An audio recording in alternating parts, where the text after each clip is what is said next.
کثیرا، اللہ کا ذکر کثرت کے ساتھ کرو۔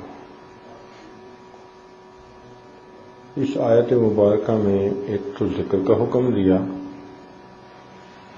اور ساتھ اس کی مقدار کی طرف بھی اشارہ کر دیا کہ کثرت سے ذکر کرو۔ کثرت کا لفظ عام طور پر اس وقت استعمال ہوتا ہے جب کوئی کام آدھے سے زیادہ ہو۔ مثلا گلاس آدھے سے زیادہ بھرا ہوا ہو تو اکثر حصہ اس کا پانی سے بھرا ہوا کہیں گے۔ تو ذکر کی کثرت سے مراد یہ کہ انسان کی زندگی کا بیشتر وقت یاد الہی میں گزرے، تھوڑا وقت غفلت میں گزرے، جبکہ ذکر کے معاملے میں ہمارا حال بالکل الٹ ہے۔ آج کے سالک کو بھی اگر اوراد و وظائف کے لیے کہیں تو وہ 5 منٹ کا مراقبہ کرتا ہے۔ اب جاگنے کا ٹائم انسان کا کم از کم 16 گھنٹے کا ہوتا ہے۔ میکسیمم 8 گھنٹے آپ نیند ضروریات کے لگا دیں، تو اگر 16 گھنٹے جاگنے کا ٹائم ہے تو اس میں پھر 8 گھنٹے تو حضور قلب کے ساتھ گزریں، کم از کم 8 گھنٹے تو نہیں گزرتے وقوف قلبی کے ساتھ، ذکر کے ساتھ۔ تو ہم اگر دیکھیں تو یہ آٹے میں نمک بھی نہیں ہوتا، اتنا تھوڑا ہوتا ہے۔ اب اتنے تھوڑے ذکر کے اثرات کیسے مرتب ہوں بندے پر؟ یوں سمجھیں کہ اگر 24 گھنٹے کوئی موبائل فون استعمال ہو اور اس کے بعد اس کو 24 منٹ کے لیے چارجنگ پہ لگانا پڑے ہر دن کے بعد، اور ہم 24 منٹ کی بجائے 1 منٹ اس کو لگا دیں تو اس کی تو چارجنگ پراپر نہیں ہوگی۔ ہم تو اس حساب سے اپنا اتنا وقت بھی ذکر میں نہیں لگاتے۔ ہمارے اکابر اور اسلاف کو گھنٹوں مصلی پہ وقت گزارنے کی عادت تھی، اور ہمیں گھنٹوں گپوں میں گزارنے کی عادت ہے۔ جب ہم گپے مارنے بیٹھتے ہیں ہمیں وقت کا پتہ نہیں چلتا۔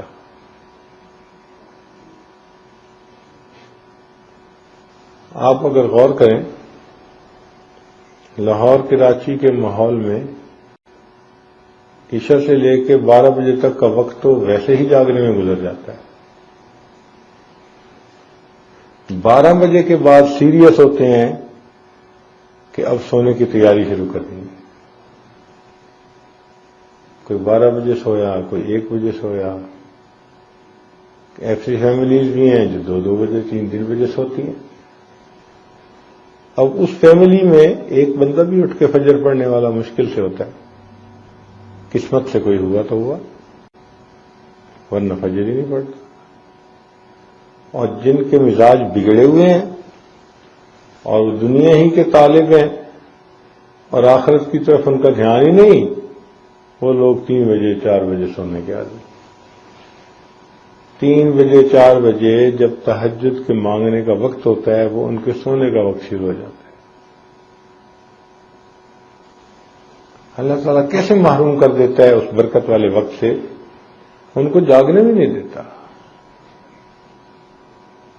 یہ بندے کے بس کی بات نہیں ہے تہجد میں جاگنا۔ ہر آدمی سوچتا ہے جی کہ میں نہیں جاگتا، تجھے جاگنے نہیں دیا جاتا، تجھے اس موقع پہ سلا دیا جاتا ہے۔ اللہ تعالیٰ فرشتوں کو بھیجتے ہیں، جاؤ میرے فلاں فلاں بندوں کو پر مار کے جگاؤ،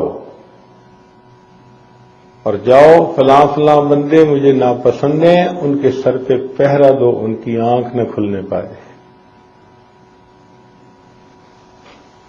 اب یہ سوچنے والی بات ہے کہیں ایسا تو نہیں کہ اس موقع پہ ہمارے سر پہ بھی پہرا ہوتا ہو کہ آنکھ ہی نہ کھلے؟ تو ہم سوچ رہے ہیں نا جی کہ ہم نہیں جاگتے، حقیقت حال اللہ جانتا ہے۔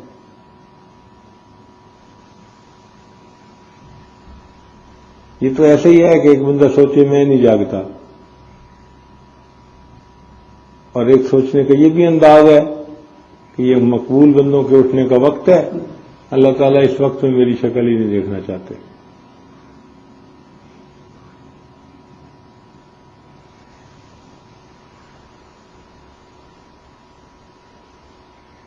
ہوتا ہے نا جب انسان اپنے دوستوں میں ہو، خوش موڈ میں ہو، اب اس وقت میں کوئی ناپسندیدہ شخص آئے تو بندے کو دیکھنے سے ہی کراہت ہوتی ہے۔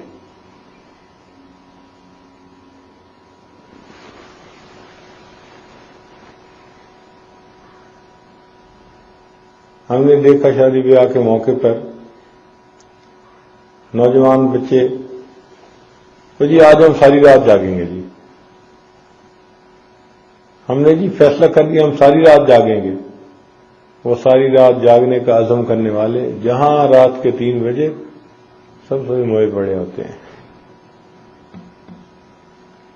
ہوش ہی نہیں ہوتی۔ کوئی مذاق ہے؟ صبح 3 بجے سے لے کے فجر تک جاگنا یہ اولیاء کی صفت ہے۔ اگر فساق اس طرح آسانی سے اس وقت میں جاگ لیتے تو پھر خدا کے قانون کے لیے نیکی اور برائی میں کیا فرق ہوتا؟ یہاں پتہ چلتا ہے دن اللہ کی رضا کے ساتھ گزارے گا تو وہ جو دربار لگنے کا ٹائم ہے نا، اس وقت خود بخود حاضری نصیب ہو جائے گی۔ رات کے آخری پہر میں قدرت کا دربار لگتا ہے۔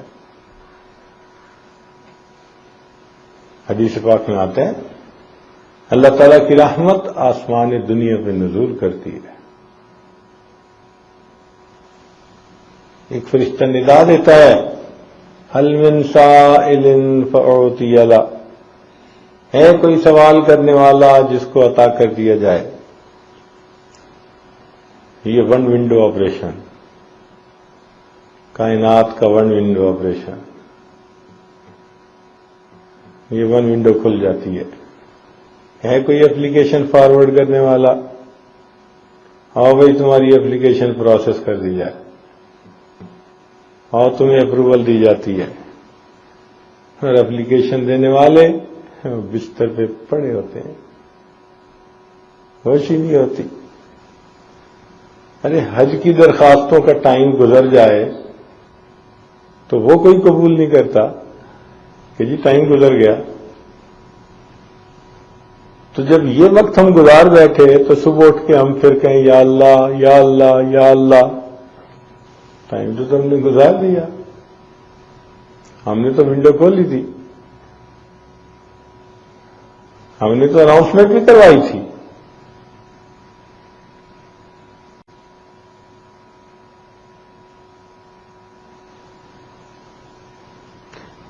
ایک مرتبہ سفر کے دوران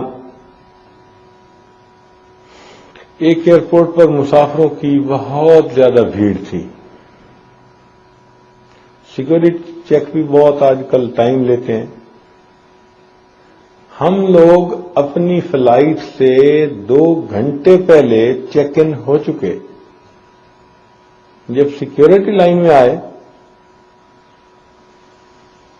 تو اللہ تعالیٰ کی شان کے وہاں ٹائم خوب لگ رہا تھا۔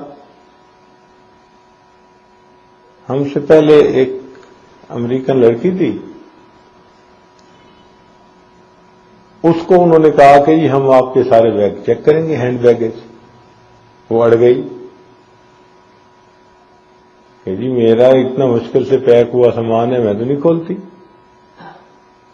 سیکورٹی والوں نے کہا جی آپ کو کھولنا پڑے گا۔ وہ لاوالی عمر تھی، کہنے لگی میں نہیں کھولتی، اور سیکورٹی والوں نے لائن بند کر دی اور ان کو کھڑا کر دیا، اچھا جی کھڑی رہو۔ اب ہم اس کے پیچھے، اس کا سامان چیک ہو تو ہم آگے بڑھے۔ اس لڑکی کا سامان چیک ہوتے ہوتے پھڈا ایسا پڑا، گھنٹہ لگ گیا۔ سیکورٹی والوں کو کیا فکر ہے کہ فلائٹ ہے یا نہیں ہے؟ وہ کہنے لگے اٹس ناٹ آور بزنس کہ آپ کی فلائٹ کتنے بجے ہے. ہمارا بزنس یہ ہے کہ آپ کلیئر پیسنجر ہیں تو ہم جانے دیں گے، جب تک تسلی نہیں ہوگی ہم کھڑا رکھیں گے. پھنس گئے ہم.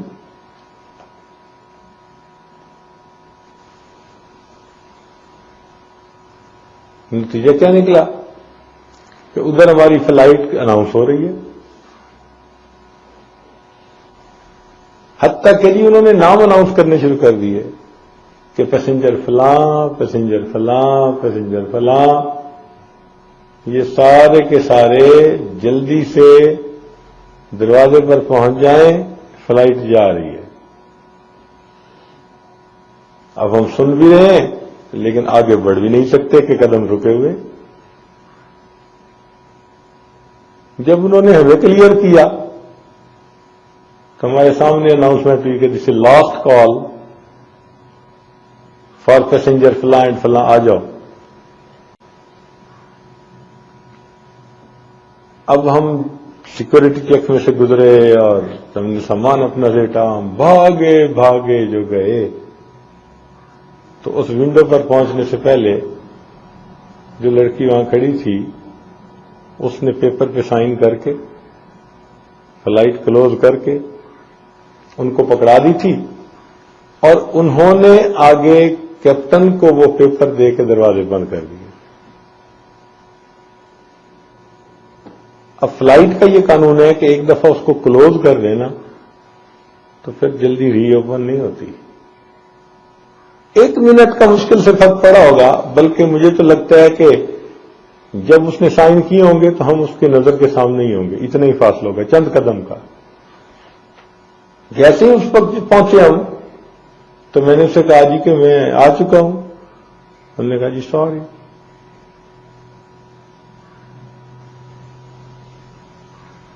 جی ہم نے جانا ہے. انہوں نے کہا جی اب ہم آپ کو نیکسٹ فلائٹ پہ بھیج سکتے ہیں. یہ ہمدردی کر سکتے ہیں کہ اس پہ سیٹ ہے یا نہیں، ہم آپ کو ضرور بورڈ کر دیں. یہ فلائٹ جا چکی. اس وقت مجھے وقت کی اہمیت کا احساس ہوا کہ بعض اوقات 1 منٹ بھی انسان کا کاؤنٹ کیا کرتا ہے.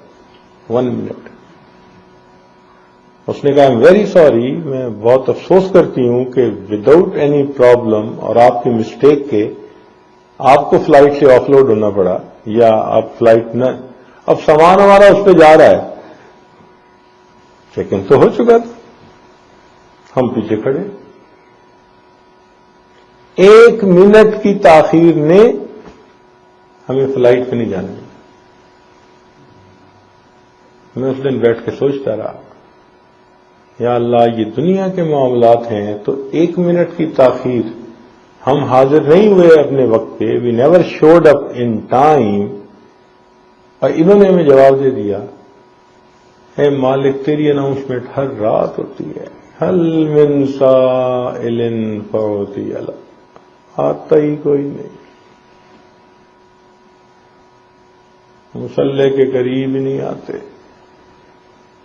بستر پہ پڑے ہیں. تو پھر وہاں کا قانون کیا ہوگا؟ اس لیے ہم سمجھیں اس معاملے کو. اس لیے ایک بزرگ تھے تو جب تہجد کا وقت ہوتا تو ان کی بیوی ان کو جگاتی، کہتی اٹھو رات کے قافلے جا رہے ہیں، رات کے قافلے جا رہے ہیں. یعنی رات کو جو رحمتیں تقسیم کرنے والا عملہ اترتا ہے وہ اب اپنی لسٹ فائنل کر کے جا رہا ہے.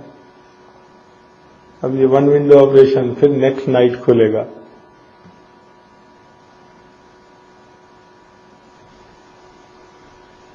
اب نیکسٹ ڈے جب ہوتا ہے ہم چاہتے ہیں کہ وہ 1 ونڈو آپریشن ابھی ہو، وہ ہمیں روٹین کی لائن پہ ڈال دیتے ہیں. وہ جی اسپیشل ونڈو جو کھلی تھی نا وہ تو فلاں ٹائم تھا، اچھا آپ اب فجر کے بعد دعا مانگ رہے ہیں، چلیں آپ اس دروازے سے آ جائیں، اب اتنا لمبا دروازہ،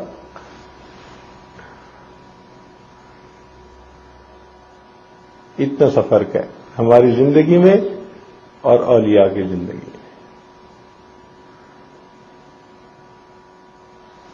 ہم تہجد کا اہتمام نہیں کرتے تو ہمیں نارمل روٹین کے دروازے پہ ڈال دیے جاتے ہیں، جاؤ بھائی بڑی لائن میں کھڑے ہو جاؤ۔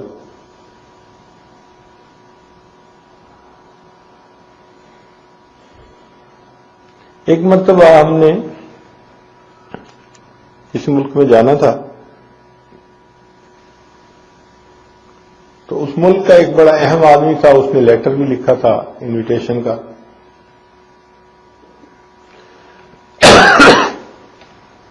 اللہ تعالیٰ کی شان کے جب ہم ویزا لگوانے کے لیے وہاں پہنچے تو کوئی 200-250 بندوں کی لائن تھی۔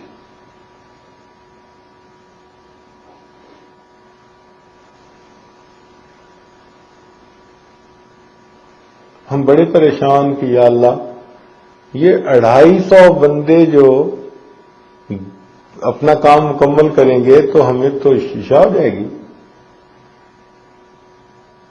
لیکن ایپلیکیشن جب گئی تو انہوں نے کیا کیا کہ ونڈوز تو بہت ساری ہوتی ہیں، انہوں نے کہ علیحدہ ونڈو کھول کے وہاں سے اناؤنسمنٹ کر دیجیے ایپلیکینٹ فلاں اینڈ فلاں وہ اس ونڈو پہ آ جائے۔ ہم سب سے آخر پہ تھے، اس ونڈو پہ انہوں نے بلایا،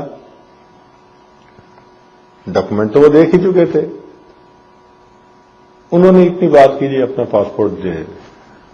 ہم نے پاسپورٹ دے دیا، جی آپ 3 بجے پاسپورٹ لے جائیں۔ 1 منٹ پہ وہ ونڈو بند کر دی، ہم لوگ واپس آ گئے۔ میں نے اپنے دوستوں کو کہا بھائی آج ایک مسئلہ سمجھ میں آیا،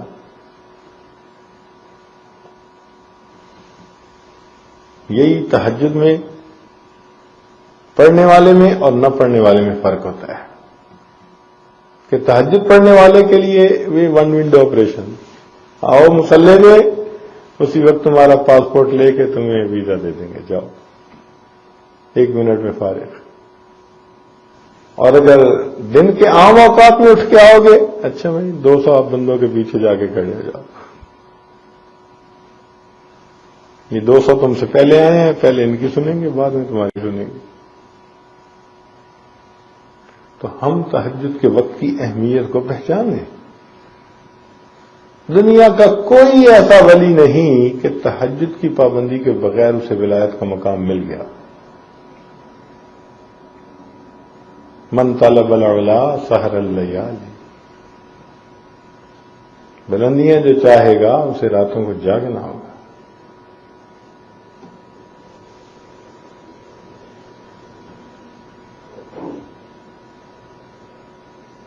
جو چاہے گا کہ میرے دل کی حالت ٹھیک ہو جائے، میرے دل کا آئینہ درست ہو جائے، صاف ہو جائے، تو اسے مراقبوں میں بیٹھنا پڑے گا۔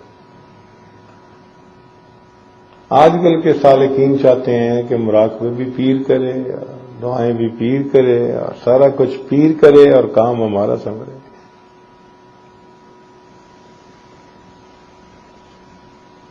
ٹھیک ہے، پیر کی دعائیں پشت پناہی کرتی ہیں، پیر کی دعاؤں سے اللہ تعالیٰ انسان کی حالت کو بدلتا ہے، سب کچھ ٹھیک ہے، مگر اس بندے کو خود بھی تو فکر ہونی چاہیے نا اپنی۔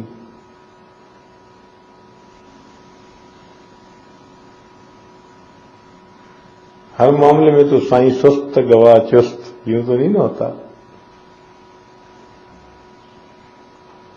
تو ہمیں خود بھی چاہیے کہ ہم تہجد کی پابندی کریں اور کثرت سے ذکر کریں۔ کثرت سے ذکر یہ ہے کہ چلتے پھرتے لیٹے بیٹھے اللہ کی یاد اپنے دل میں بسائیں، تو یہ کثرت سے ذکر پھر ہمارے لیے اکثیر ثابت ہوگی۔ ورنہ ہوتا کیا ہے کہ شروع میں بڑے شوق جذبے کے ساتھ آتے ہیں، بیٹھ ہوتے ہیں، معمولات نہ کرنے کی وجہ سے پھر ایک مقام پہ کھڑے ہو جاتے ہیں۔ اب گاڑی میں پٹرول نہیں ڈالیں گے تو وہ گڑی ہو جائے گی۔ یہ روز کے وراد و وظائف تو سالک کا روحانی پیٹرول ہے.